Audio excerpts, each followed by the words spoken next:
Bom dia, meus irmãos. Graça, paz e misericórdia da parte de Deus seja contigo nesta manhã. Sou o professor Rodolfo.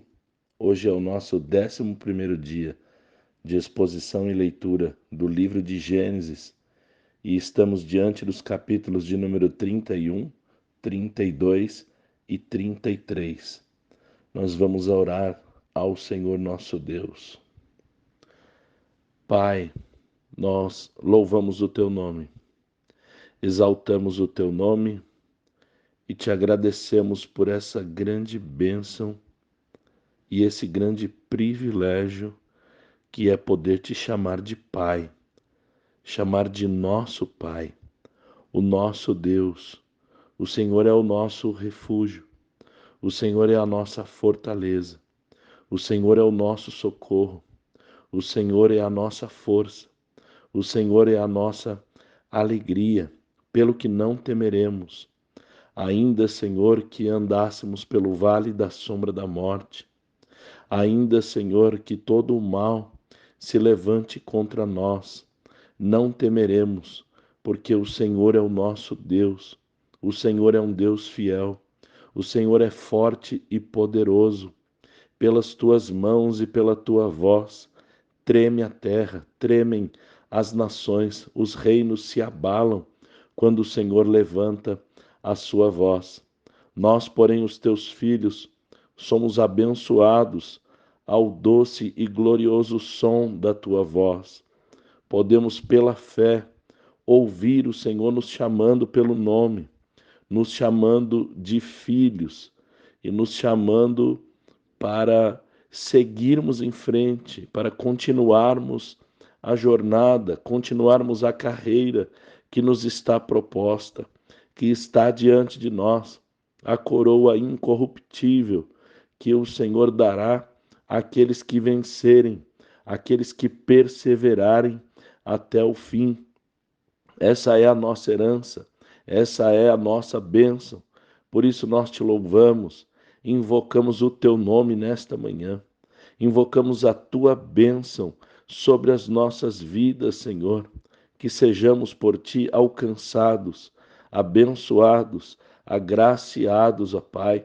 E entregamos esse dia que está diante de nós, essa batalha, essa luta que está diante de nós. Certamente venceremos com tua bênção, certamente venceremos com o teu auxílio.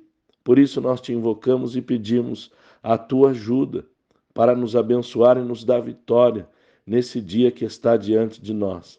Abençoa o teu servo, tua serva, suas famílias sejam abençoadas, o seu ministério seja abençoado nesta manhã, para a honra e a glória do nome santo e poderoso de Jesus Cristo, o nosso Senhor.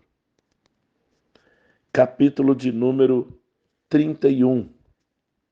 Os filhos de Labão estavam dizendo que Jacó havia tomado os rebanhos de seu pai e por isso tinha prosperado. E Jacó percebeu que o rosto de Labão já não era como antes para com ele. Então o Senhor falou com Jacó para voltar à sua terra, e Deus estaria com ele. Jacó manda chamar Raquel e Lia e conta para elas que Labão está diferente e o quanto ele tinha trabalhado para Labão, que o enganou. Mudou o seu salário 10 vezes, mas o Senhor não o deixou fazer mal a Jacó. Ele explica às suas esposas que quando Labão mudava seu salário, ele teve um sonho. E quando o rebanho concebia e os bodes que cobriam as ovelhas eram salpicadas, listrados e malhados, e o anjo do Senhor falou com ele sobre os bodes do rebanho, que estava fazendo isso porque sabia o que Labão o tinha feito. E Deus se identifica a Jacó como sendo o Deus de Betel, onde Jacó ungiu uma coluna e fez um voto ao Senhor, e ordena que Jacó volte para a terra de sua família. Raquel e Lia respondem a Jacó que não tinham mais herança na casa de Labão e que Labão as tinha vendido e consumiu o que era devido a elas. o pai as tratava como estrangeiras, e toda a riqueza que Deus tirou de Labão agora é nossa e dos nossos filhos, disseram elas, e concordaram que Jacó faça o que Deus o mandou fazer. Jacó então se levanta e coloca os seus filhos e suas mulheres sobre os camelos e levou todo o seu gado e todos os seus bens que possuía em Padã-Arã para ir a Canaã, onde Isaque ainda morava. Labão foi tosquear suas ovelhas e Raquel furtou um dos ídolos de seu pai. Jacó fugiu sem falar com Labão. Jacó passou o rio e foi em direção a Gileade. No terceiro dia foi anunciado a Labão que Jacó fugia. E no sétimo dia Labão alcançou a Jacó nas montanhas de Gileade. Mas Deus falou com Labão para tomar cuidado e não falar nada com Jacó. Labão armou sua tenda, onde Jacó também tinha armado a sua, na montanha de Gileade. Então disse Labão a Jacó: Por que fez isso? Levou minhas filhas como se fossem prisioneiras de guerra. Por que você fez assim? Labão disse que queria fazer uma festa de despedida para Jacó, mas ele nem permitiu a Labão beijar seus filhos e filhas. Labão diz que Jacó agiu loucamente e tinha poder para lhe fazer mal, mas o Deus do céu apareceu a ele e não permitiu. E Labão também acusou Jacó de lhe furtar os ídolos. Jacó diz ter ficado com medo de Labão tomar as suas filhas à força, e ainda que não pegou nada dele. E se ele encontrasse os ídolos com alguém, que fosse morto quem tivesse pego os seus ídolos. Labão entrou na tenda de Jacó e na tenda de Lia e não achou. Depois na tenda de Raquel e não achou, pois ela havia escondido em um dos camelos, na montaria, e sentado em cima. E disse ao pai que não podia se levantar, pois estava em período menstrual. E ele não encontrou os ídolos. Jacó ficou irado e discutiu com Labão, dizendo que o perseguia sem causa, pois procurou em todos os lugares e não encontrou nada. Falou ainda Jacó que tinha trabalhado por 20 anos para Labão e cuidou bem do rebanho dele, e nem comia dentre os animais de seu rebanho. Jacó reclama que qualquer prejuízo que tivesse quando ele trabalhava, Labão cobrava dele.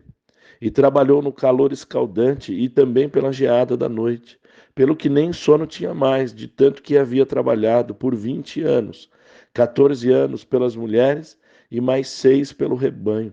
Ainda diz que Labão mudou seu salário por 10 vezes. Se o Deus de Abraão e Isaque não tivesse falado com Labão, Jacó afirma que certamente ele seria despedido vazio. Mas Deus atendeu a sua aflição e seu trabalho. Labão diz que as filhas, os filhos e todo o rebanho eram dele, mas chama a Jacó para fazerem uma aliança. Então Jacó tomou uma pedra e levantou como uma coluna e chamou os irmãos para que se ajuntassem também pedras. E assim fizeram um montão e comeram sobre aquele monte. Labão deu o nome ao lugar de Jegar-Saaduta, porém Jacó chamou de Galede. E então disse Labão: Esse montão de pedras seja testemunha entre eu e você. Por isso chamou Galede e Mispá, porquanto disse: O Senhor atente entre mim e ti, e quando estivermos separados, se Jacó maltratasse as filhas de Labão, que não tomasse também outras mulheres além delas.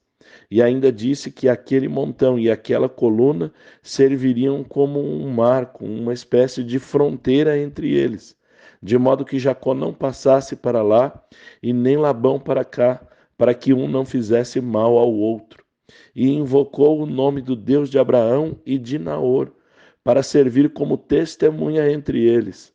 Jacó jurou pelo temor do seu pai Isaque e ofereceu um sacrifício na montanha, e chamou a seus irmãos para comerem pão e passarem a noite na montanha. Labão se levantou pela manhã, beijou seus filhos e filhas e os abençoou e voltou para sua terra. Capítulo 32. Jacó seguiu seu caminho, e anjos de Deus se encontraram com ele.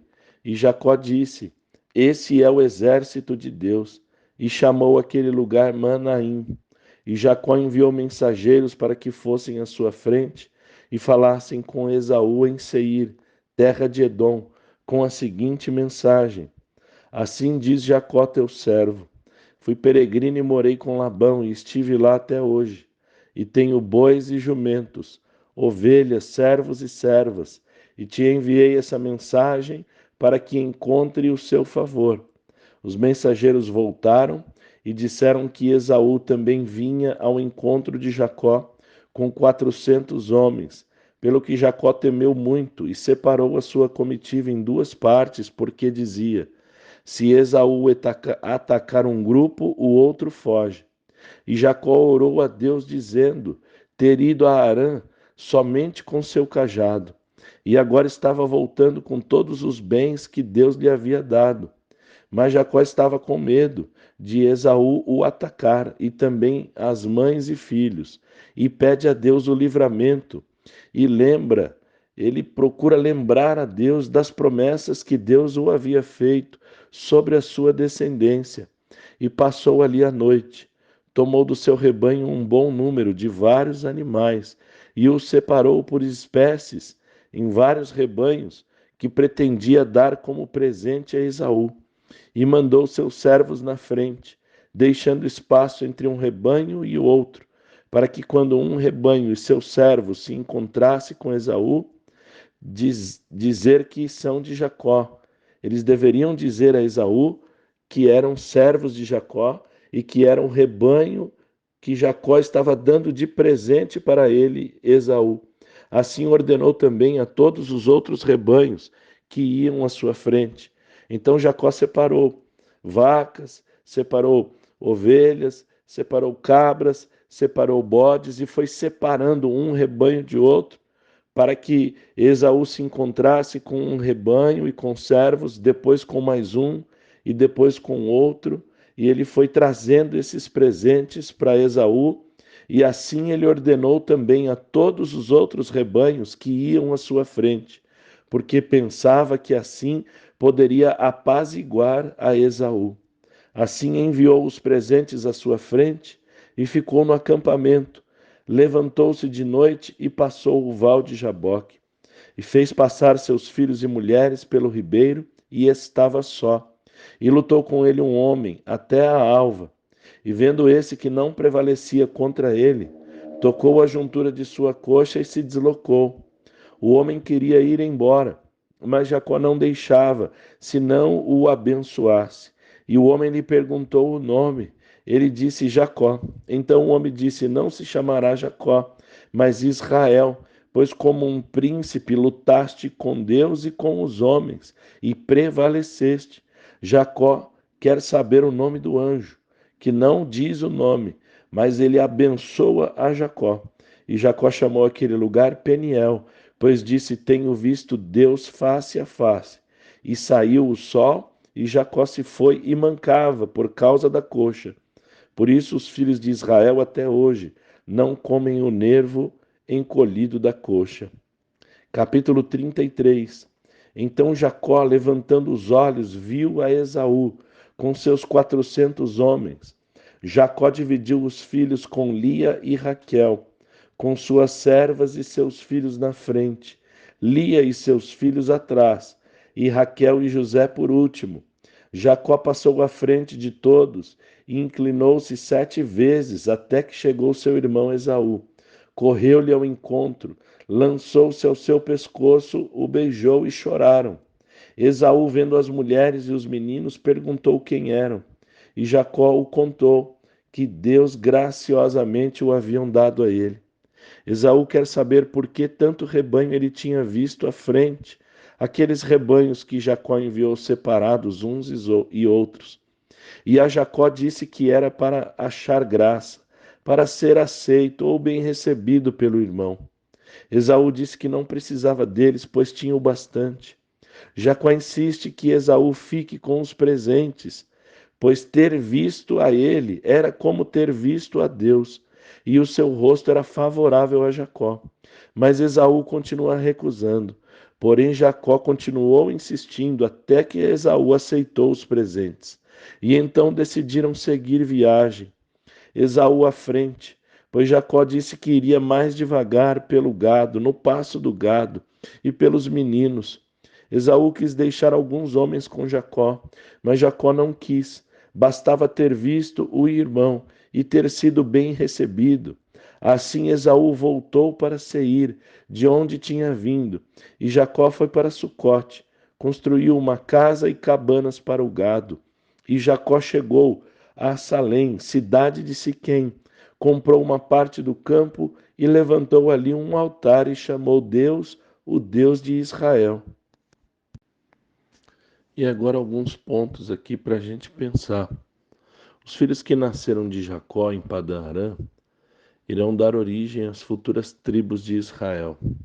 Deus abençoou a Jacó com seus filhos durante o período que esteve com Labão. O Senhor prosperou a Jacó e o provou também, pois ele havia usado de engano para confirmar a sua primogenitura, embora profetizada a Rebeca desde antes do seu nascimento. Labão era irmão de Rebeca, descendente de Naor, Éber e Sem, mas havia também aprendido os costumes dos povos pagãos e tinha o costume de ter ídolos em casa, o que Raquel acabou aprendendo com o pai. Deu tanta importância ao ídolo que acabou o furtando e levando na fuga. Assim a história do povo de Israel vai se repetindo de geração em geração. Um remanescente fiel, que é descendente de Abraão não pela carne ou sangue, mas pela fé. E uma maioria que vai misturando os costumes dos povos pagãos, conhecendo a Deus somente de ouvir falar, conhecendo a Deus de longe, sem se relacionar com o Senhor. Geralmente, esse conhecimento de Deus vem somente pelo testemunho daquele remanescente fiel, que fala com Deus face a face, como Jacó falou em Peniel, no val de Jaboque, onde lhe é acrescentado o nome Israel. Jacó, como vimos, recebeu seu nome no ventre de sua mãe, porque havia agarrado o calcanhar do pé de seu irmão e tentado segurá-lo. Deus agora lhe dá um novo nome e mais honroso, não que ele tenha abolido completamente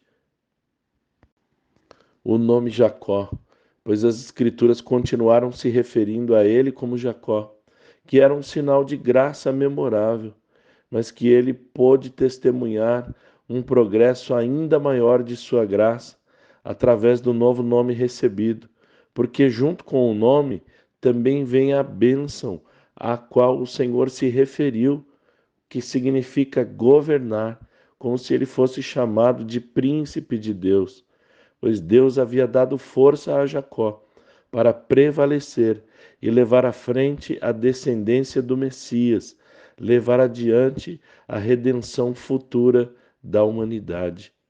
Que Deus continue abençoando a sua vida, dando a você graça, entendimento na palavra e que continue firme na leitura e na meditação da palavra do Senhor nosso Deus.